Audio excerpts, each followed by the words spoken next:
Right, on the first page...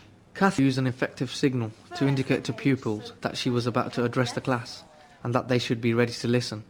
However, in this part of the lesson, she was so concerned to get pupils started on the task that she issued instructions relating to the task before everyone had the sheet that they needed.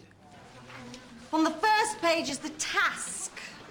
I don't want to hear anyone's voice. This class tried hard to do as Kath asked, and she had established a number of effective routines.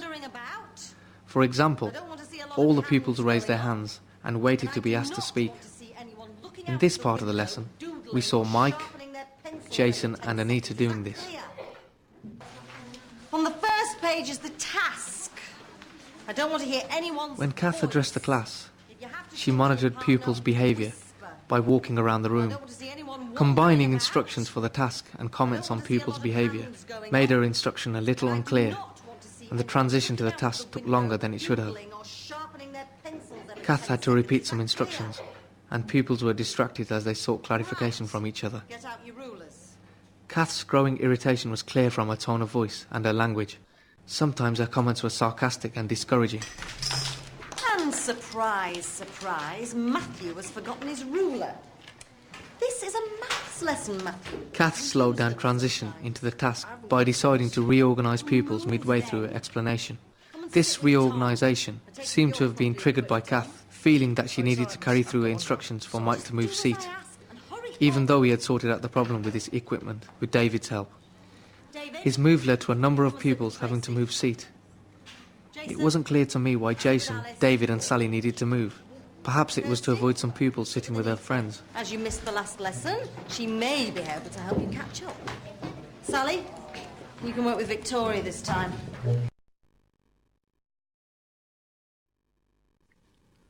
Developing the maths department has been a priority for this school. We've had high teacher turnover in the past, and it's been hard to get a consistent approach. Kath is an experienced member of staff who's keenly aware of what pupils need to achieve if we are to meet our targets. She's very focused on delivering the maths curriculum, and I think she finds it frustrating when pupils' behaviour gets in the way of their success. She tries to deal with this by picking up on any behaviours that she thinks will affect pupils' ability to learn. I think sometimes her emphasis on this gets in the way of the curriculum delivery. In this part of the lesson, progress to the task was delayed because Kath's instructions were constantly interrupted as she reminded pupils about behaviours she didn't want to see in her classroom. On the first page is the task. I don't want to hear anyone's voice. If you have to talk to your partner, whisper. And I don't want to see anyone wandering about. I don't want to see a lot of hands going up. And I do not want to see anyone looking out of the window, doodling or sharpening their pencils every 10 seconds. Is that clear? I want her to focus on the specific behaviours we're trying to encourage in school. She's going some way toward that. I'm constantly encouraging staff to implement our behaviour and attendance policy, which aims to teach pupils the positive behaviour that is a prerequisite for learning. Kath finds this approach difficult. Instead, she wastes valuable teaching time patrolling the classroom, intervening with all low-level unwanted behaviours, and even anticipating what pupils might do wrong. This is without ever giving them any information about how they should behave. You'll notice how well pupils put up their hands and wait before speaking. I wish she would give 8PT some feedback on how well they're doing with this, as we had a whole school blitz on it some weeks ago. In this part of the lesson, pupils' positive behaviour was not praised or even acknowledged. Specific praise can help pupils develop effective behaviour for learning. Using praise such as, "Well done. More of you now put your hand up when you want to speak. Remember, this rule means that everyone can be listened to and can participate in lessons," consolidates a class rule, clarifies why such a rule is important, and acknowledges pupils' success. Right. Get out your rulers. And surprise, surprise, Matthew has forgotten his ruler. This is a maths lesson, Matthew. We use them sometimes. I haven't got one, miss. I'll move I think there are a number of things that Kath could do, which would have made the transition to tasks smoother and quicker and improved the atmosphere in the classroom. Kath could teach pupils some routines to promote the behaviours she wants to see. David? She could also distinguish between behaviours that need an immediate response and those that can be followed up later if necessary. For example, when pupils forget equipment, it can be more efficient to replace it and follow it up with them at another time if it's a regular occurrence. Come on, 8PT. I'm sure you can move quicker than that.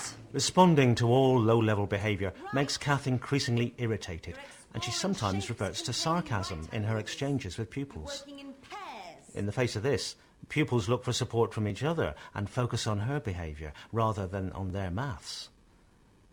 This use of language can also impact on attendance. Kirsty, you sit with Anita. As you missed the last lesson, she may be able to help you catch up.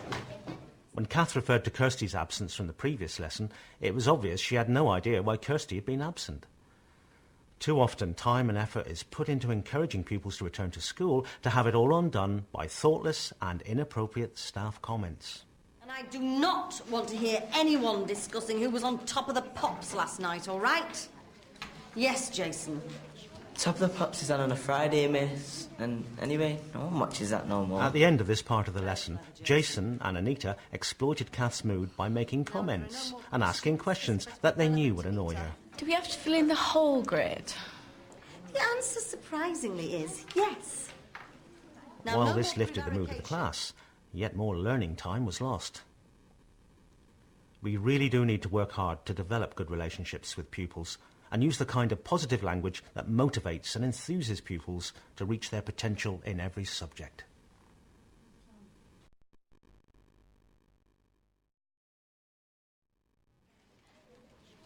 Right. Teachers often feel they have to repeat instructions over and over again, and this can be boring and frustrating for pupils.